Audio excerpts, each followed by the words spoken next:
Ya, Assalamualaikum warahmatullahi wabarakatuh semua. Nama saya Captain Surya Fatoni Ardiansyah. Saat ini saya akan mempresentasikan beberapa material untuk flight training pilot, khususnya pilot yang sudah aktif di lapangan di Boeing 737. Di mana flight technique training ini kita mulai dari judul yang namanya adalah Resilience dan Flight Technique Training. Apa sih resilience itu teman-teman semua? Ada yang tahu nggak? Kalau belum tahu, jadi resilience itu apa sih? Pertama yang saya akan bahas adalah mengenai gambar ini. Gambar apa sih teman-teman semua?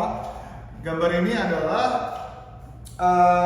kejadian Captain Sully Sullenberger yang mengalami pendaratan darurat di sungai Hudson di New York, di mana terjadi sebuah malfunction ini yang cukup terkenal di dunia penerbangan, sempat jadi berita nasional bahkan berita internasional, di mana Captain Sully Sullenberger terbang dari bandara New York mengalami bird strike atau serangan burung-burung yang sedang terbang di area bandara, menyebabkan dua engine-nya mengalami kerusakan yang cukup parah sehingga menghilangkan daya dorong pesawat, mengakibatkan pesawat jatuh di sungai Hudson River.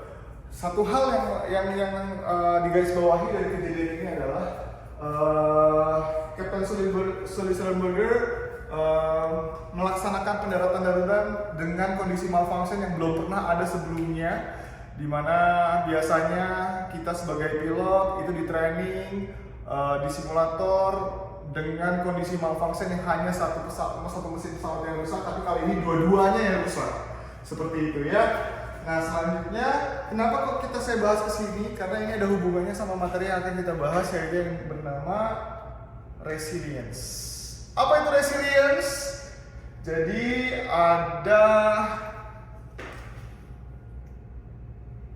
definisi daripada EASA. EASA adalah lembaga penerbangan Eropa yang dia mendefinisikan sebagai resilience adalah ability of a flight crew member to recognize, absorb, and adapt to disruption. Yang artinya kita mampu beradaptasi, menyerap semua malfunction atau semua deviasi dari pesawat yang belum pernah kita alami sebelumnya. Ini disebut resilience, ya. Nah, lalu bagaimana resilience ini bisa hadir dan membuat pilot-pilot lebih resilience? Yang pertama yang saya jalankan, yang kita akan bahas adalah metode training dari pilot-pilot semua. Dimana pilot-pilot pada zaman dahulu sebelum di era modern itu menggunakan training dengan metode task-based assessment. Apa itu task-based assessment? Jadi pilot-pilot itu dilatih hanya berdasarkan beberapa technical skill yang dia miliki. Yang pertama kemampuan pemahamannya dia, knowledge. Yang kedua adalah prosedural. Yang ketiga adalah kemampuan terbang secara manual. Yang keempat adalah kemampuan terbang secara automation. Inilah metode task-based, metode terdahulu. Tidak mengedepankan sisi soft skill dari pilotnya, hanya mengedepankan sisi technical skill.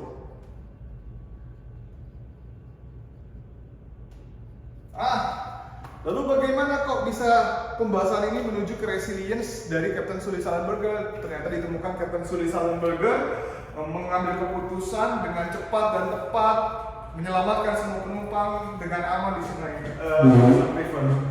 Di mana hal ini berkaitan pasca kejadian di sungai Hudson itu, di Hudson River itu, salah satu lembaga namanya IATA, ICAO duduk bersama untuk menganalisa kecelakaan pesawat yang ada di dunia, di mana mereka menganalisa dari dua fase yang berbeda. Fase yang pertama adalah fase old aircraft, zaman dahulu sebelum era modern. Yang kedua era modern aircraft, di mana era modern aircraft banyak kecelakaan terjadi tapi disebabkan oleh technical dari pilotnya. Technical dari pilotnya. Lalu selanjutnya sangat sedikit disebabkan gara-gara human factor. Sedikit sekali, karena mungkin studinya belum sampai ke sana. Lalu di era modern ini kecelakaan banyak terjadi, tapi lebih banyak disebabkan karena human factor. Berbeda seperti dan sedikit karena technical. Itu dia. Lalu lembaga-lembaga ini mengembangkan risetnya, mencari faktor-faktor apa yang jadi penyebab kecelakaan-kecelakaan di dunia. Yang pertama adalah sisi CRM, Crew Resources Management. Yang kedua sisi TEM, Trial and Error Management. Yang terakhir adalah Decision Making. Sisi communication apa aja yang penyebab pesawat kecelakaan? Yang pertama adalah komunikasi itu sendiri. Yang kedua adalah leadership dan teamwork.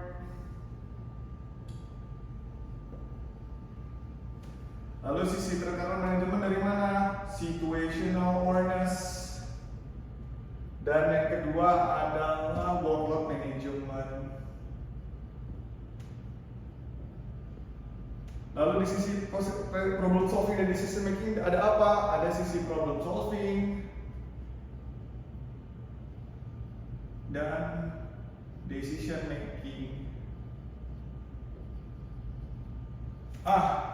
Setelah mereka menganalisa semua, ternyata inilah faktor-faktor yang menjadi penentu utama Kapten Sully Sullenberger melaksanakan keputusan dengan baik dengan menyelamatkan semua penumpang dan akhirnya mengubah metode training penerbangan di dunia, sehingga pilot-pilot nggak lagi menggunakan task-based assessment tapi menggunakan gabungan dari sisi soft skill dan technical skill tadi, di mana keduanya kita sebut sebagai competencies based training assessment, di mana metode yang terbaru ini atau kita singkat sebagai CBTA mengedepankan sisi human dari pilot itu sendiri, tidak semata-mata fokus ke area teknikal tapi juga ke sisi personal daripada pilot itu sendiri, sehingga setiap pilot-pilot yang mau melaksanakan training, memperpanjang lisensinya nggak hanya simulator hari ini tapi juga melaksanakan tes psikologi, karena training pilot pada dunia modern saat ini lebih berfokus kepada soft skill atau sisi personalnya, mulai dari attitude, di mana hal ini mengubah percaturan training pilot di dunia dengan harapannya semua lebih safety, sesuai seperti Kapten Sully Sullenberger mendaratkan pesawat di Hudson River. Demikian presentasi tentang human factor side di sisi pilot untuk tugas mata kuliah public speaking di tugas 3 sesi ke-7. Mudah-mudahan ilmu ini bermanfaat untuk teman-teman non penerbangan, juga bisa jadi acuan buat teman-teman penerbangan yang ada dimanapun berada. Sekian dari saya, Kapten Surya Fatoni Ardiansyah, mengucapkan wassalamualaikum warahmatullahi wabarakatuh. Terima kasih.